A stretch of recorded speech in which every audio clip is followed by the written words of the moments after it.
மார்கழி திங்கள் மதி நிறைந்த நன்னாளால் மார்கழி திங்கள் மதி நிறைந்த நன்னாளால் நீராட போதுவீர் போதுமீனோ நேரிழையீர் சீர்மல்குமாய் பாடி.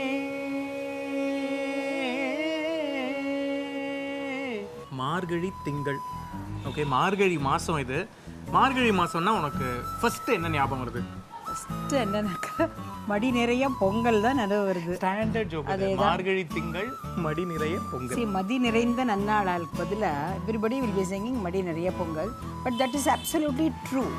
ஸோ அதனால மார்கழி மாதம்னா உடனே you get reminded of only Pongal. But நம்ம தினம் நானும் பண்ணுறேன். ஆமாம், தெரியும்.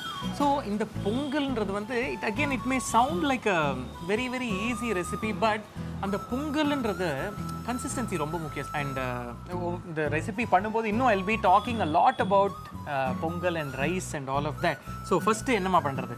அந்த குக்கர் இது வந்து I kept sort of ready with 1 measure of rice with half little more than half measure of பாசிப்பருப்பு தண்ணியில் ஊற வச்சு கலஞ்சி வச்சிருக்கேன். ஆமாம், ஊரெல்லாம் வைக்க வேண்டாம், ஜஸ்ட் இது பண்ணால் போகிறோம். சரி, குக்கர் ஆன் பண்ணிக்கிட்டு. குக்கர் ஆன் பண்ணிட்டு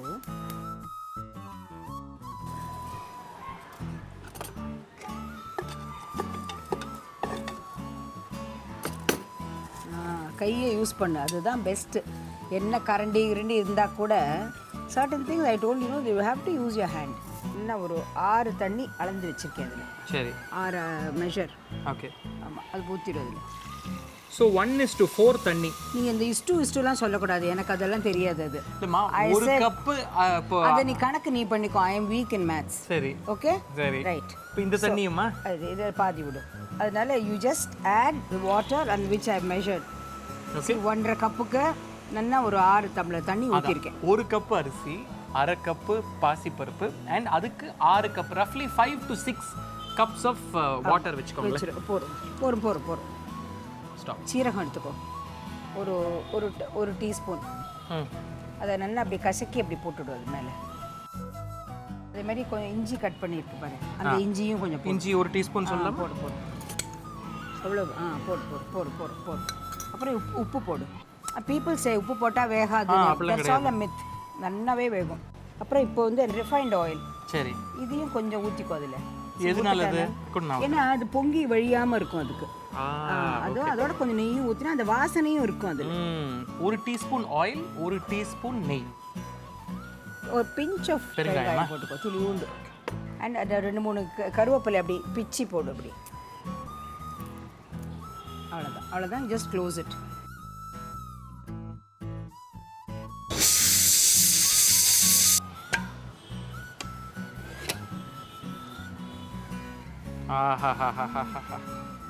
ஃபர்ஸ்ட் கிளாஸ். ஸோ இது நல்ல குழவாக தான் இருக்கணும் இல்லையா? ஆமாம். Equal quantity of seeragam and milagu ரெண்டும் போடுறதில்ல. ஒரு 1.5 டீஸ்பூன் சொல்லலாமா? கட்டி போடணுமா? அது வேண்டாம், போடலாமா? சீரகம் நிறைய போடலாம். ஆமாம்.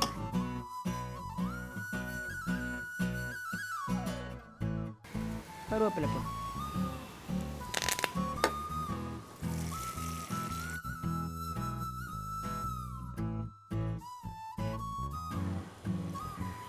மேலே கொஞ்சம் விடலாம், நல்லா வாசனை.